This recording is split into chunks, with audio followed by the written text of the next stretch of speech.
बिस्मिल्लाहिर्रहमानिर्रहीम। अस्सलाम वालेकुम। मैं हूं फ़हीम अख्तर, एक नए व्लॉग के साथ हाज़िर खिदमत हूं। नाज़रीन, आज इलेक्शन कमीशन ऑफ पाकिस्तान में स्पीकर कौमी असम्बली सरदार अयाज सादिक की जानिब से जो मखसूस नशिस्तें हुकूमत को अलॉट करने का एक ख़त था, उसके ऊपर इलेक्शन कमीशन ने बड़ा फैसला किया है। मुस्लिम लीग नून, पीपल्स पार्टी MQM और सिकंदर सुल्तान राजा साहब को बड़ा झटका लगा है। तहरीक इंसाफ के लिए आर्जी तौर पर खुशखबरी तो हो सकती है, लेकिन जो फैसला किया गया है इसमें इलेक्शन कमीशन ऑफ पाकिस्तान के कुछ अरकान का बड़ा कलीदी किरदार है। जो एक गैर आइनी प्लान तैयार किया जा रहा था हुकूमत का, वो नाकाम हुआ है। इसके अलावा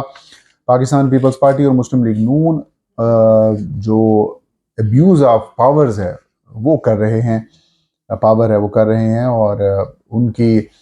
जो इंतहाई भोंडी हरकतें, गलीज किस्म के इकदाम जो हैं वो सामने आ रहे हैं। जो हरकतें हैं वो की जा रही हैं तहरीक इंसाफ के रुकन कौमी असम्बली या फिर सुन्नी इत्तेहाद कौंसिल के रुकन कौमी असम्बली जो सुहेल सुल्तान हैं उनके खिलाफ, और सैफुल्लाह अबड़ो जिनका ताल्लुक सिंध से है, उनकी नाअहली के लिए रेफरेंसेस जो हैं इलेक्शन कमीशन को भेज दिए गए हैं। और इलेक्शन कमीशन ऑफ पाकिस्तान ने इन रेफरेंसेस को इब्तदाई समात के लिए मुकर्रर कर दिया है। इल्ज़ामात क्या हैं वो आपके साथ शेयर करेंगे, और क्या हो सकता है और इसका इम्पैक्ट्स क्या होंगे वो भी आपके साथ शेयर करेंगे। लेकिन पहली खबर, top story of the day यही है कि आज इलेक्शन कमीशन ऑफ पाकिस्तान का अहम इजलास होता है। इस इजलास में स्पीकर कौमी असम्बली सरदार अयाज सादिक, जो कि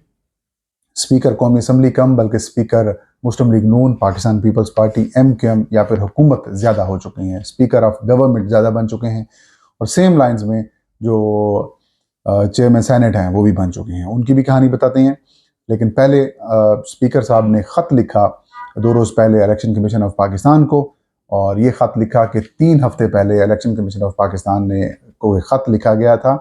और अब पार्लिमानी रहनुमा जो हैं, जो सियासी जमातें हैं पार्लियामेंट के अंदर, उनकी तरफ से मुझे ख़त लिखा गया है कि इलेक्शन कमीशन ऑफ पाकिस्तान ने आपके ख़त के ऊपर अहमियत नहीं दी, पार्लिमान की जानिब से जो पास करदा कानून साजी है उसको अहमियत नहीं दी, पार्लिमान की जो बालादस्ती है उसको तस्लीम नहीं किया, और मखसूस नशिस्तों का जो नोटिफिकेशन इलेक्शन कमीशन ने सुप्रीम कोर्ट के हुक्म के ऊपर सस्पेंड किया हुआ है उसको बहाल नहीं किया। और इलेक्शन एक्ट 2017 में जो तरमीम की गई थी उसके तहत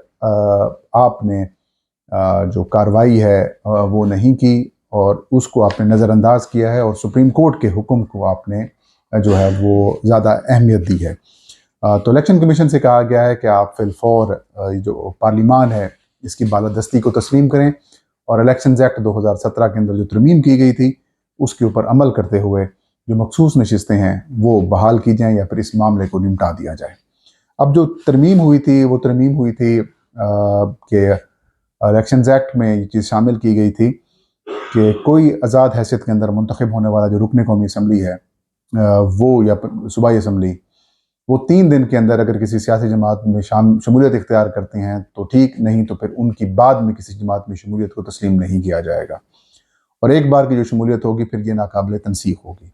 दूसरी तरमीम ये की गई थी कि कोई सियासी जमातें मखसूस नशिस्तों के लिए जो अपनी तरजीही फहरिस्त है वो मुकर्ररा वक्त में इलेक्शन कमीशन ऑफ पाकिस्तान में जमा नहीं करवा पाती, तो बाद में उनको मखसूस नशिस्तें जारी नहीं हो सकती। और ये भी कहा गया था कि इस तरमीम का इतलाक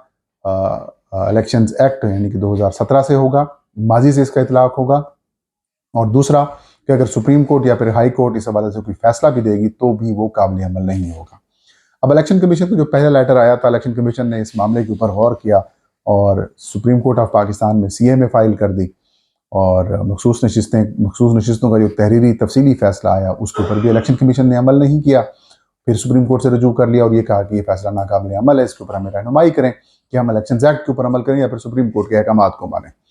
तो वो मामला उधर चला गया था। स्पीकर वाले खतूत जो पंजाब असम्बली, सिंध असम्बली, खैबर पख्तूनख्वा और कौमी असम्बली के स्पीकर्स ने अलग अलग खतूत भिजवाए थे, उन तमाम को अपनी CMA में एडजस्ट किया और सुप्रीम कोर्ट की तरफ बाल एक बार फिर फेंक दी। अब सुप्रीम कोर्ट में किसी भी वक्त इस सारे मामले के ऊपर जो रहनुमाई है वो भी आ जाएगी, या इस सारे मामले के ऊपर जो सुप्रीम कोर्ट ऑफ पाकिस्तान की जो राय है वो भी सामने आ जाएगी। लेकिन इसके लिए नज़रसानी दायर की गई है, उसके लिए पहले कमेटी का बैठना भी जरूर, जो कि फौरी तौर पर नज़र आता हुआ दिखाई नहीं दे रहा। लेकिन इस सारे मामले के ऊपर स्पीकर का जो ख़त आया उसके ऊपर इलेक्शन कमीशन का अहम इजलास होता है। इस इजलास में जो लीगल टीम है वो ब्रीफिंग देती है। ज़राए का ये बताना है कि इस इजलास में जो इलेक्शन कमीशन ऑफ पाकिस्तान के मेंबर पंजाब हैं बाबर हसन भरवाना साहब, उन्होंने बड़ी भरपूर गुफ्तगू की, बात की, और बाकी मेंबरान की तरफ से भी ये राय दी गई कि देखें ये मामला ऑलरेडी सेटल हो चुका है, इस मामले के ऊपर हम सुप्रीम कोर्ट ऑफ पाकिस्तान से रुजू कर चुके हैं, ये एक नया पेंडोरा बॉक्स खोलने की कोशिश की जा रही है और हमारे ऊपर शायद दबाव डालने की कोशिश की जा रही है कि पार्लियामान की बालादस्ती के ऊपर आप सरेंडर करें। और इलेक्शन कमीशन एक आइनी इदारा है और इलेक्शन कमीशन पहले ही अपना एक फ़ैसला कर चुका है, तो इसके ऊपर किस तरह से हम दोबारा अपने फ़ैसले को तब्दील कर सकते हैं या फिर उसको तरमीम करके दोबारा हम जो मखसूस नशिस्तें हैं हुकूमत को दे दी जाएँ, जबकि हम पहले ही डिसाइड कर चुके हैं कि ये मामला सुप्रीम कोर्ट ऑफ पाकिस्तान से राय आने के बाद तय किया जाएगा। क्योंकि इलेक्शन कमीशन का ये कहना है कि हम एक पहले प्रिंसिपल स्टैंड ले चुके हैं, तो अब इसके ऊपर हम पीछे नहीं हट सकते। लेकिन ये फिर ज़राए का ये बताना है कि सारे मामले के ऊपर किसी किस्म का कोई फ़ैसला नहीं हो सका और इलेक्शन कमीशन ऑफ पाकिस्तान ने अपना ये मामला है इसको मौखर कर दिया है। और ज़राए का ये भी बताना है कि इलेक्शन कमीशन ऑफ पाकिस्तान फिल वक्त स्पीकर के ख़त के ऊपर कोई जवाब नहीं देगा, अगर मुनासिब वक्त आया तो फिर इसका जवाब भी दे दिया जाएगा और तमाम जो सूरत हाल है उससे आगाह कर दिया जाएगा। तो ये जो प्लान बुनियादी तौर पर बनाया गया था कि इलेक्शन कमीशन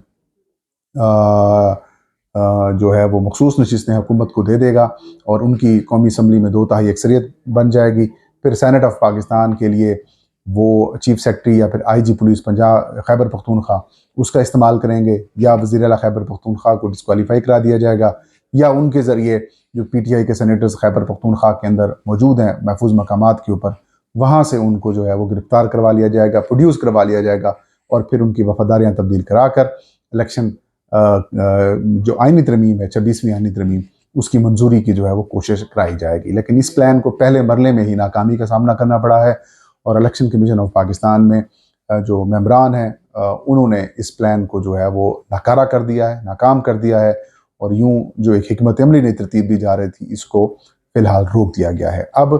SCO कॉन्फ्रेंस के बाद ज़ाहिर आगे 3 छुट्टियाँ आ जाएंगी, फिर कल से एक लॉन्ग वीकेंड आ जाएगा सरकारी मुलाजमीन और अफसरान का, तो यूँ 5 दिन तक अब मामलात जो हैं वो डेफर होते जाएंगे और उसके बाद जब मामला आएगा अगर दबाव डाला गया इलेक्शन कमीशन ऑफ पाकिस्तान के ऊपर तो फिर जाकर मामलात शायद तब्दील कर दिए जाएं। लेकिन इस वक्त तक की इतलात के मुताबिक, मालूमात के मुताबिक इलेक्शन कमीशन ऑफ पाकिस्तान ने स्पीकर कौमी असम्बली का जो ख़त है उसको देखा है, गौर किया है, जांचा है, ब्रीफिंग ली है इसके ऊपर और फिर इसको एक फ़ाइल के अंदर उठा कर रख दिया है। खूह खाते जिसे आप कह सकते हैं कि वो इस सारे ख़त के साथ कर दिया गया है। लेकिन इस सारे मामले में स्पीकर कौमी असम्बली साहब का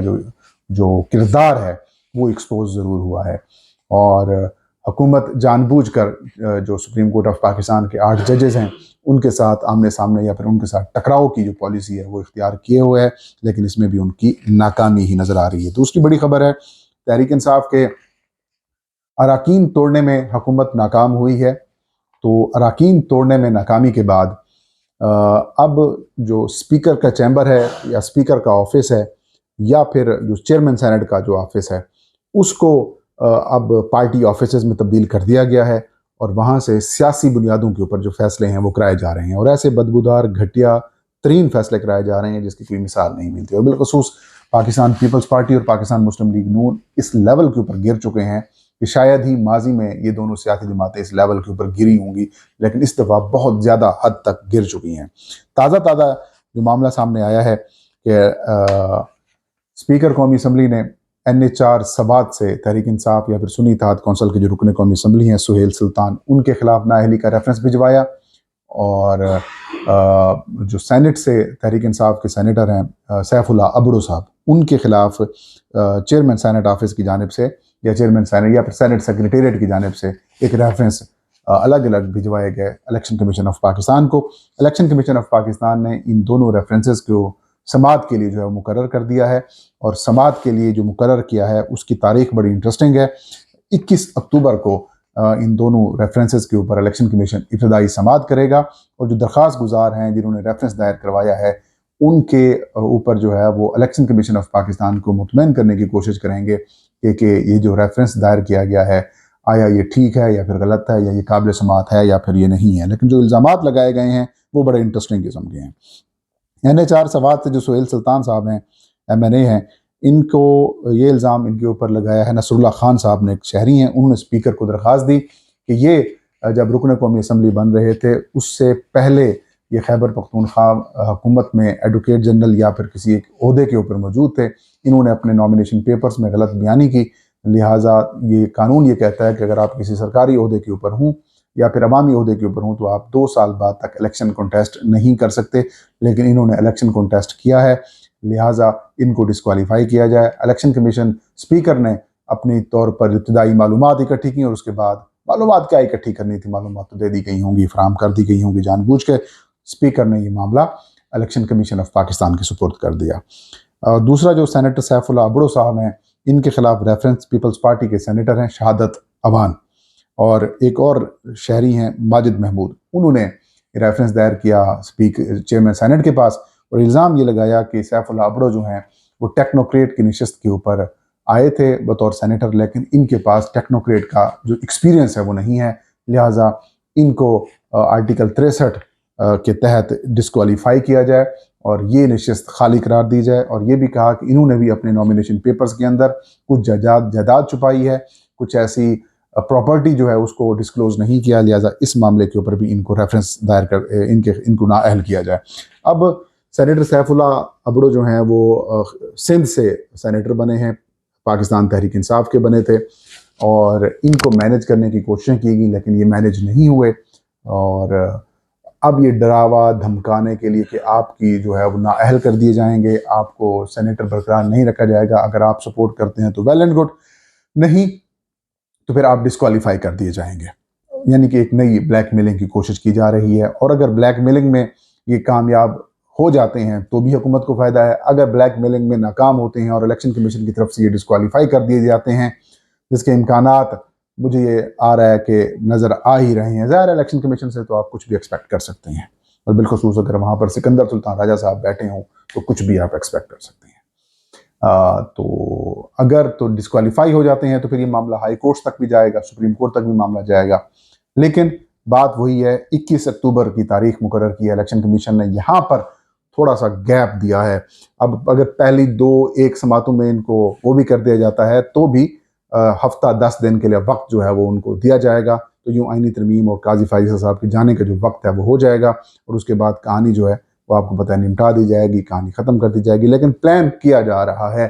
कि इस तरीके से हम कर सकते हैं। और अगर डिस्क्वालीफाई हो जाते हैं सैफुल्लाह अबड़ो साहब तो सिंध में सेनेट के इलेक्शंस होंगे, सिंध असम्बली में, वहाँ पर पीपल्स पार्टी की अक्सरियत है, तो एक सेनेटर मुस्लिम लीग PTI से काम होकर इस हुकूमत का बढ़ जाएगा। और जो मौलाना फजलुर रहमान को मिलाने के लिए जो 6 सेनेटर्स चाहिए तो फिर उनको 5 चाहिए होंगे। तो अब ये कहानी जो है वो बनाई जा रही है। तो ये थी अब तक की ताज़ा तरीन अपडेट। फ़हीम अख्तर को अपनी दुआओं में याद रखिएगा। अल्लाह हम सबका हामी नासिर।